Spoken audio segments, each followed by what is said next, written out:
அந்த கடுகு விதை வளரணும்.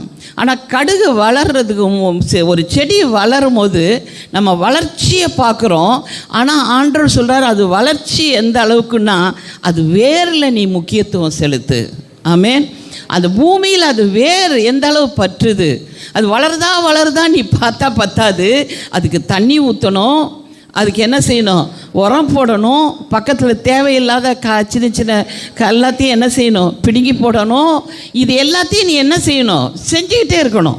கடுகு விதையை விதைச்சிட்டே சரி, பட் அதை வளர்கிறதுக்கு அந்த வேர் பெரிய மரமாக வரணுன்னா வேர் என்ன செய்யணும், ஸ்ட்ராங்காக இருக்கணும்.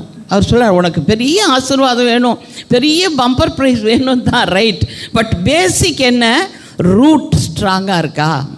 இல்லாட்டி ரூட் ஸ்ட்ராங்காக இல்லாட்டி நான் சில பேர் பெரிய மரமாக ஒரு வார்த்தையை படிச்சிருவாங்க, பம்பர் ப்ரைஸ் கிடைக்கிது, ரைட். வீட்டுக்கு போனால் அவங்களுடைய பர்சனல் ஸ்டடியிலே ஆண்டவர் உன்னை பெரிய ஆசீர்வாதத்தை கொடுக்குறேன்ட்டார், ரைட். உடனே இவங்க என்ன செய்கிறாங்க, மரம் வளர்ப்பாங்க. எதில்? கற்பனையில். எனக்கு இது வரப்போகுது, அதை வரப்போகுது, அது செய்ய போகிறேன், இது செய்ய போகிறேன், பெரிய மரமாக வளர்ந்துடும். ஆனால் அது ரூட் இல்லாத மரம். அது என்ன மரம்? வேர் இல்லாத மரம்.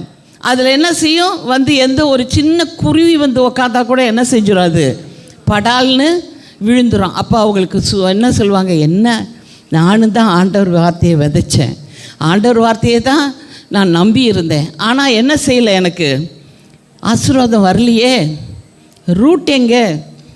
அது வளர்கிறதுக்கு பேஸ் எவ்வளோ பெரிய மரமாக வளர்றதுன்னா அதுக்கேற்ற வேறு ஆண்டவர் எதிர்பார்க்குறார். ஆமென்.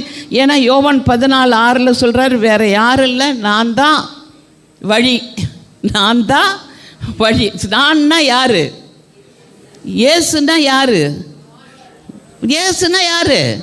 வார்த்தை. அவர் சொல்கிறார், நான் தான் வழி, நான் தான் வழி, இதுதான் வழி, அவர் தான் சத்தியம், இதுதான் சத்தியம், இதுதான் ஜீவன். ஆமென்.